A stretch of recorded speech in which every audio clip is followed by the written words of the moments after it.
I've rewatched this scene countless times. There's something about that kind of scene that doesn't just make you sad for a minute and then pass.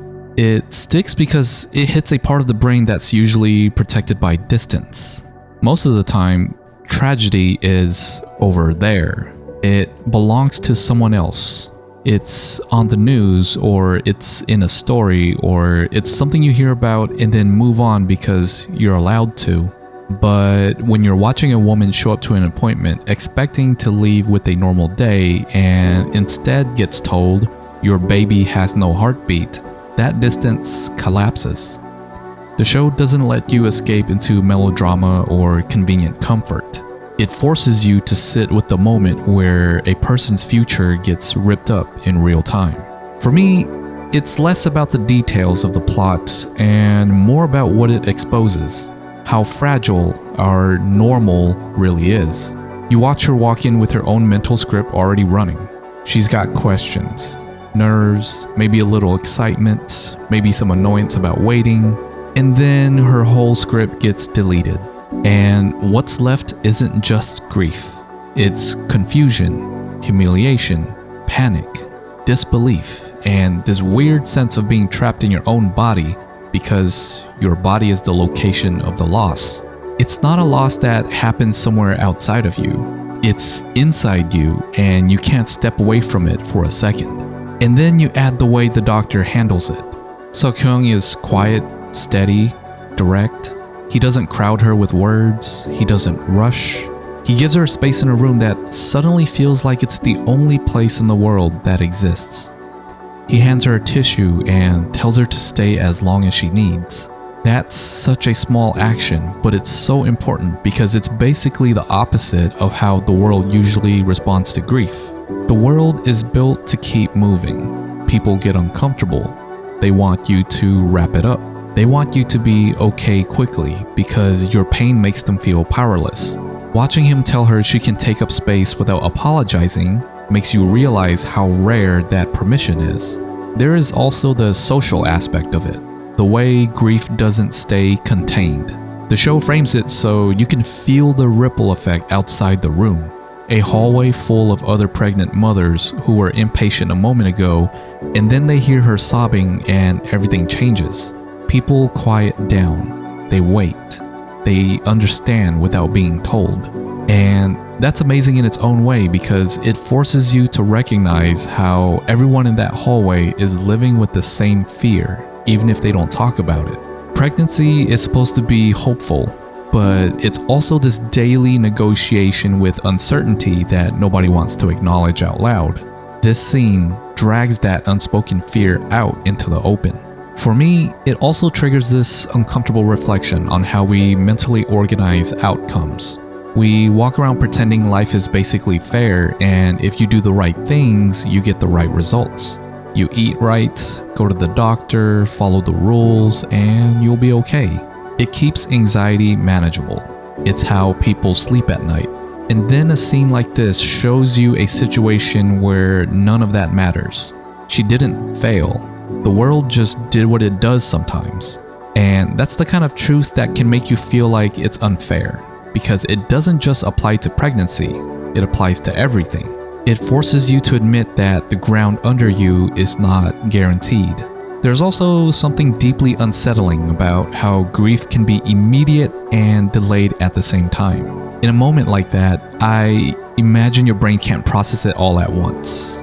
You hear the words, but they don't fit into your understanding, so you reject them automatically.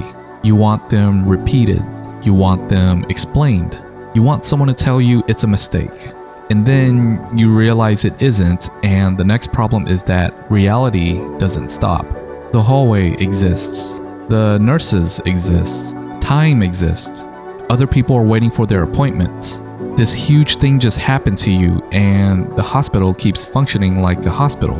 It's one of the cruelest parts of loss. Your internal world is destroyed, and the external world doesn't look any different. That's why the hallway moment is so heavy. Those women waiting don't fix anything, but their silence becomes this accidental form of support. It's not performative. They don't have to speak to her. They just let her pain exist without turning it into a disruption they're mad about. Seokhyung tells Mina there's no need to explain the delay because the other women already understand. Some experiences don't require explanation. People understand because they've already imagined themselves in that chair. Even if they haven't lived it, the fear is familiar. This scene also confronts the way we treat certain kinds of pain as private, almost shameful. People talk about heartbreak, breakups, career failures. But pregnancy loss sits in this weird place where it's common and yet still treated like something you're supposed to keep quiet about. You're supposed to grieve politely. You're supposed to return to functioning without making it awkward for others. Watching that patient break down in a doctor's office while the staff gives her time doesn't just make you emotional, it challenges that cultural expectation. It suggests that grief is allowed to be loud. It's allowed to stop the schedule. It's allowed to demand attention. And that's a big deal because so many people go through stuff like this and feel pressured to keep it contained. And it also messes with your empathy in a way. You start thinking about how many people are carrying invisible devastation while doing normal tasks. Somebody is waiting in line at the store after getting life-altering news. Somebody is answering emails while their brain is screaming. Somebody is sitting through a family dinner while holding back tears because the timing isn't appropriate. After watching a scene like that, it becomes harder to assume you know what kind of day someone is having. It also becomes harder to judge emotions that look too big. Sometimes they're not too big. Sometimes they're exactly proportional to what just happened. The other thing that gets me is the helplessness. There's no fix, no clever line, no technique. The doctor can only be present and honest. The patient can only endure the next minute. That's it. And there's something sobering about watching that because modern life trains you to believe there's always an answer if you search hard enough. But some experiences don't have answers. I think that's why this scene feels so quietly violent. It doesn't rely on spectacle. It relies on the exact opposite.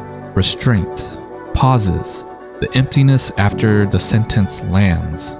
You can feel how the mind would start scanning for anything to hold on to. Someone's voice, a detail in the room, a routine question, because the alternative is falling into a kind of mental freefall. And even as a viewer, you feel a version of that. You feel your own brain wanting to protect itself, wanting to move past it, wanting to minimize it so you can stay comfortable. But the scene doesn't let you. It makes you acknowledge that this happens, that it's real, and that it breaks people in ways that don't always show on the outside. When I think about the aftermath, I don't just think about sadness. I think about trust. How do you trust your body again? How do you trust the future again? How do you sit in a waiting room again without hearing echoes of that moment? How do you deal with the anger that shows up later? The jealousy, the numbness, the guilt that doesn't make logical sense but still shows up anyway. The show only gives you a glimpse, but the glimpse is enough to trigger all those questions in your own head. And it also makes me reflect on what support actually looks like. Not the big speeches, not the motivational stuff. Support sometimes looks like letting someone stay in the room as long as they need. It looks like a hallway going silent instead of complaining. It looks like not forcing resolution, just presence, just time. Just not making the person feel like they have to manage everyone else's discomfort on top of their own grief. That's the part that stays with me. The scene doesn't just hurt. It hands you a feeling you can't unfeel. And maybe that's what good stories do at their best. They don't just show you characters. They quietly make you take inventory of your own life, your own people, your own patience, and your own tendency to assume tomorrow is owed to you. So yeah, you finish the episode and you might not say anything out loud. You just sit there for a second, and then you get up and move through your day a little softer. You text someone back sooner. You hold someone's hand a little longer. You stop trying to win every small moment.